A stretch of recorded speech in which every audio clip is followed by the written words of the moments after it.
Good morning everyone. এটা বহুত বেছিয়ে ভাল খবৰ আপোনালোকৰ বাবে। আপোনালোকে হয়তো বহুতেই গমেই পাইছে যে ফৰেষ্ট ডিপাৰ্টমেণ্টৰ প্ৰায় 414টা পদ মুকলি হৈছে, য'ত নেকি এপ্লাই কৰিব পাৰিব। এপ্লাই কেনেকৈ কৰিব, কোনে কোনে এপ্লাই কৰিব পাৰিব বা এপ্লাই কোনটো পদত কৰিব পাৰিব, বিভিন্ন ধৰণৰ আপোনালোকৰ কুৱেশ্যন থাকিব পাৰে বা সম্পূৰ্ণ ডিটেইলছ আপোনালোকে নাজানিব পাৰে। ভিডিঅ'টো সম্পূৰ্ণ চালে গোটেইখিনি ডিটেইলছ আপোনালোকে পাব। পোনপ্ৰথমে কৈছোঁ পদৰ সংখ্যা 414টা পদ আছে। ইয়াতে দুটা ধৰণৰ পদ আছে, এটা হৈছে ফৰেষ্টাৰ 1, এটা হৈছে ফৰেষ্ট গাৰ্ড। সকলো মানে পদ মিলি 414টা পদ আছে।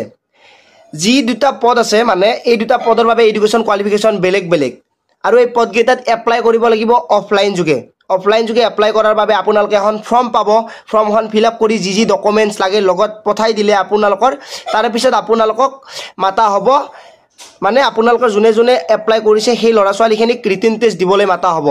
ৰিটেন টেষ্টত কোৱালিফাই হ'লে আপোনালোকে ইয়াতে দৌৰিব নালাগে, ইয়াতে খোজ কাঢ়িব লাগিব। ল'ৰাৰ বাবে 26 কিলোমিটাৰ, ছোৱালীৰ বাবে 16 কিলোমিটাৰ। এই দুটা হৈছে ফিজিকেল ষ্টেণ্ডাৰ্ড টেষ্ট ল'ৰা আৰু ছোৱালীৰ বাবে। ইয়াতে এজ লিমিটটো কৈছোঁ, এজ লিমিটটো হৈছে 18 বছৰ হ'ব লাগিব, 25 বছৰৰ ভিতৰত হ'ব লাগিব ল'ৰা ছোৱালী সকলোৰে, আৰু দুটা পদৰ বাবে। আৰু যি দুটা পদ আছে মানে টোটেলটো 414টা আছে। ইয়াতে এজ ৰিলেক্সেশ্যন আছে 5 বছৰ SC STৰ বাবে, OBCৰ বাবে 3 বছৰ। আৰু ইয়াতে এপ্লাই কৰাৰ কাৰণে অফলাইন যোগে যিহেতু কৰিব লাগিব, ইয়াতে আপোনালোকে 3 এপ্ৰিললৈকে কৰিব পাৰিব অফলাইন যোগে এপ্লাই। আৰু এই যিখিনি পদ, এই পদখিনিত অসমৰ সকলোৱে এপ্লাই কৰিব নোৱাৰে। দুটা পদ আছে, এটা হাই ছেকেণ্ডেৰী পাছৰ বাবে, এটা ডিগ্ৰী বাবে। যিখিনি পদ ফৰেষ্টাৰ 1 আছে সেইখিনিৰ বাবে ডিগ্ৰী পাছ কৰিব লাগিব, বয়সৰ সময়সীমা একে। আৰু যিখিনি ফৰেষ্ট গাৰ্ড আছে সেইখিনি আকৌ হাই ছেকেণ্ডেৰী পাছ। ইয়াতে এপ্লাই কৰিব পাৰিব অনলি BTCৰ ল'ৰা ছোৱালীখিনিয়ে। যিখিনি BTC এলেকাৰ ল'ৰা ছোৱালী আছে সেইখিনিয়ে পাৰিব। যিহেতু আপোনালোকে গমেই পাইছিলে যে BTCৰ আণ্ডাৰত এটা ফৰেষ্ট ডিপাৰ্টমেণ্ট মুকলি কৰা হ'ব, তাতে হয়তো নতুনকৈ পোষ্ট লগা হৈছে, সেইকাৰণে ইয়াতে এপ্লাই কৰাৰ কাৰণে মুকলি কৰি দিছে। BTCৰ যিখিনি ল'ৰা ছোৱালী আছে সেইখিনি এই পদত এপ্লাই কৰিব পাৰিব।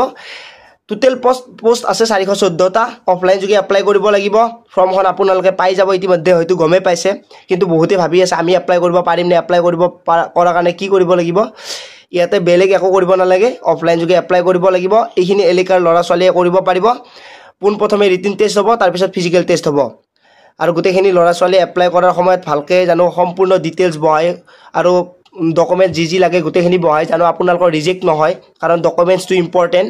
অফলাইন এপ্লাই কৰিলে আপোনালোকৰ ৰিজেক্ট কৰি দিয়া চান্স থাকে, ডকুমেণ্ট যদি অৰিজিনেল নিদিয়ে, বা মানে অৰিজিনেল মানে কি ডকুমেণ্ট যি লাগে সেইখিনি নিদিয়ে। বাকী আৰু যদি কিবা সুধিব লগা আছে আপোনালোকে সুধিব পাৰে কমেণ্টত।